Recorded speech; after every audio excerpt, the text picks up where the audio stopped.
We're here at the Digital Enterprise CIO Assembly in beautiful Miami. I'm here for a special edition of Millennium Live, and I'm lucky enough to be joined by Paul Sonderegger, the Chief Data Strategist at Oracle. Paul, thank you very much for joining us. Thank you, Nick. It's great to be here. So can you just share with our members and audience a little bit more about yourself and your work at Oracle?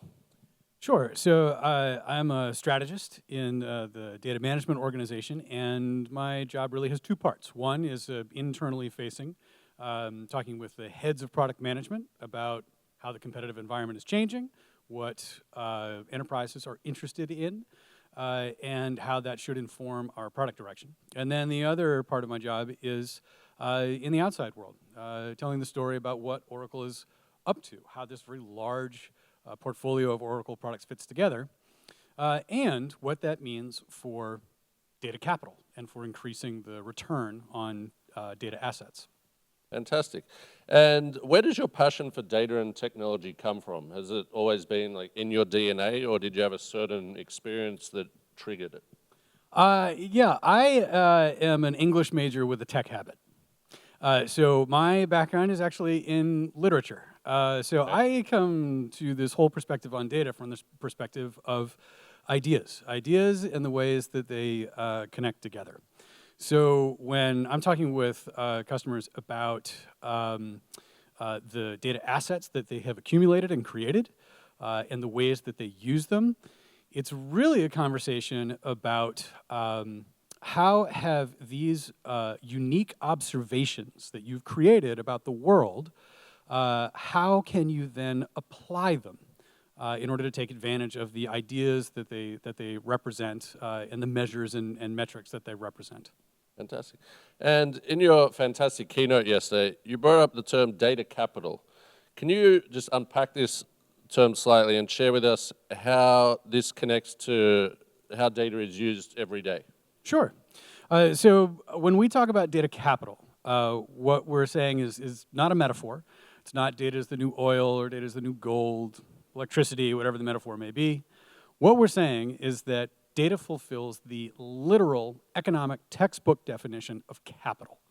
So capital is a produced good, unlike a natural resource that you dig up out of the ground. And so you have to invest to create it. But more importantly, capital is an input into some other good or service. It's what economists call an economic factor of production. If you don't have that factor of production, you can't produce the good or service you're thinking of. Mm-hmm. So if you have got some kind of fraud detection algorithm, you've got some kind of recommendation AI, but lack the data to feed it, Yep. then you cannot deliver that service. So data is an economic factor of production in digital goods and services, and that means that it is a kind of capital. Very interesting. And what is one mistake you witness CIO leaders making more frequently than others? And what piece of advice do you have for like the CIOs here at the Assembly? Well, one of the common misperceptions about data is that it is a record of what happened, and that's it. That's its job. And this has been the case, for the decades and decades of the IT industry. But the mistake is to miss the other part of data's identity, and that is that it is capital, and that it is an input into creating digital goods and services. So for a lot of executives, a lot of IT executives, they think about data in terms of keeping it safe, in terms of protecting it, in terms of preserving these records, in terms of disaster recovery, business continuity. But what they miss is the option value of these data assets, the potential to make actions in the business, decisions in the business, more efficient, higher quality, lower risk, by injecting that data into some new digital good or service. Very interesting. And as Oracle's senior data strategist, how have you seen your company differentiate from the competition? Well, Oracle, of course, has an extensive history in data management and in taking care of data where that data is reality. So, in inventory management, for example, you can do your count of your inventory. That's what the system says. And then you can go out and count stuff on the shelf. And they're like, oh, they're different. And the real world wins. Well, for your account balance in your checking account, my account balance in my checking account, there is no stack of money. There is no stack of dollars or yen to compare that number to. That number is reality. Those bits are the world. And so Oracle has an exceptional set of practices, of architectural methods, of implementation practices around a world of data where the data is reality. And so one of the things that Oracle is now doing is translating that kind of really rigorous thinking, really rigorous implementation around architectural choices, around security practices, translating that to this world of data that often is created much more incidentally. You know, log files that come off of smart sensors, the click streams that are created by interactions with websites or interactions with, or log of actions, you know, from interactions with mobile sites. So this really is where Oracle has a distinct advantage of having come from a history of treating data like capital.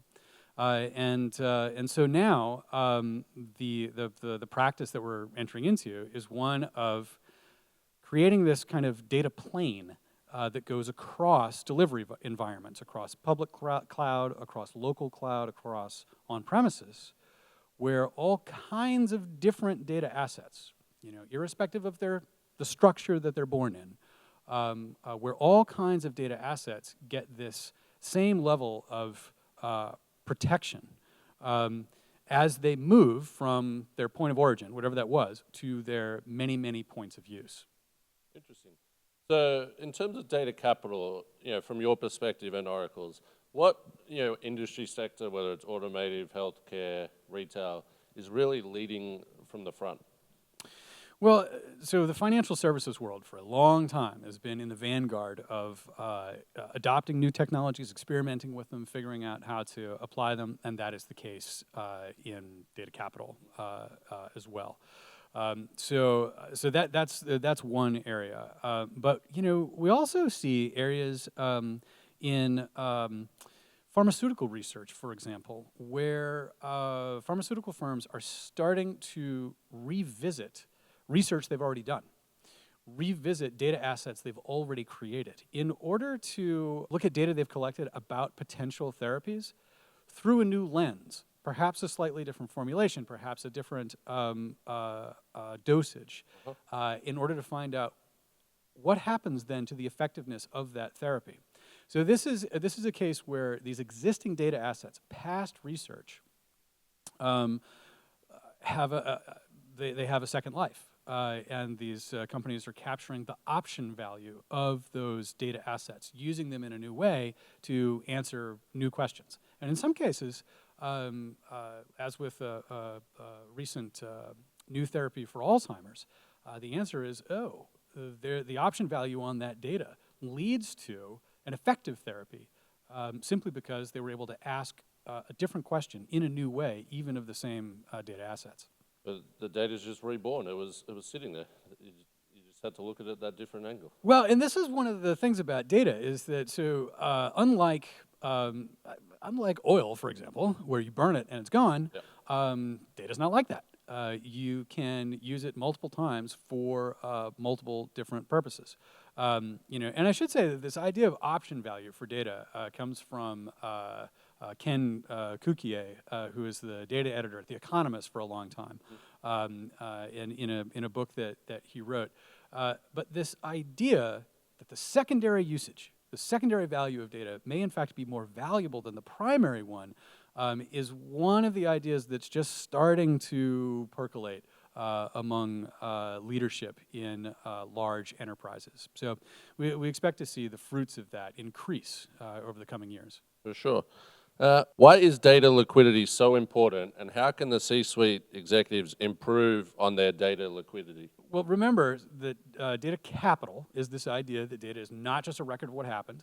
It's an economic factor in producing new digital goods and services. And so one of the curious things about data is that the vast majority of value created from data in the digital economy happens inside the same four walls of the company that created it. Most data doesn't have a market price. Most data does not get sold as raw data. Now we know, of course, that some does, and there are really critical security and privacy implications around that practice. But most value from data is created by the same firm that originated the stuff. So what this means is that there is a supply of data inside of large enterprises, and that is not only growing in volume, but also diversifying. It's coming from more applications, more sensors, more devices. There is also a demand for data assets. That also is growing and diversifying. More analytics, more AI models that are using this data. So what you've got there is this hidden data economy, a supply side, demand side, inside of each large firm, but there are no market prices because departments don't really sell data to each other for a particular, chargeback. That's very, very rare. Okay, so if you have this hidden data economy, but there aren't good market signals about which data assets are more valuable than others, more useful than others. There aren't really good demand signals in terms of, which data assets are more desirable, among this diversifying set of analytics and algorithms. Well, then the transaction costs in that economy are probably too high. It's a little bit hard to know because they often don't get measured, but that also is an indicator that they're probably too high. So this idea of data liquidity is a way of talking about what is the ease with which data assets get from their point of origin to their multiple points of use. So data liquidity is the ability to get data from its point of origin to its multiple points of use efficiently. And this includes all the security measures, all of the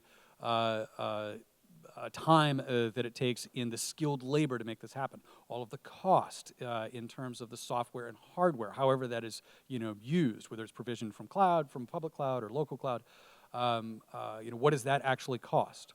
So data liquidity is all about reducing the time, the cost, the effort to get data from its point of origin to its many points of uses across the enterprise. Very interesting stuff. So we've seen that AI has become more than a common trend among the C-suite executives. What potential do you see in using AI, and how do you think it's going to affect the industry in the coming weeks, months, years? Sure. Well, the way that Oracle thinks about artificial intelligence is not as some kind of large general intelligence. And one of the things that's great about being at Oracle is that Oracle is an engineering-led firm. So if you go to an engineer and you say something like, make me an artificial version of intelligence, they will say things like, I can't do that because we don't know how intelligence works. We still don't have a good solid understanding of how the brain computes the mind. And so instead, at Oracle, these AI engineers, they said, I tell you what, we'll make you a whole bunch of little intelligences that get embedded in business processes. Gotcha. Because after all, that's where they create their value. So this is Oracle's approach to incorporating AI into the enterprise. It is to have this family of AIs that are part of supply chain management processes, inventory management processes, fraud detection processes, HR, job candidate evaluation processes. And in each one of those, these AIs chewing on both the primary data created by that firm, as well as secondary data that Oracle offers through a data marketplace. By combining those together, those AIs then deliver these incremental process improvements in efficiency, in quality, in reduced risk throughout this set of activities across the enterprise. We're really thrilled that you and your colleagues at Oracle were able to join us here at the Assembly in Miami.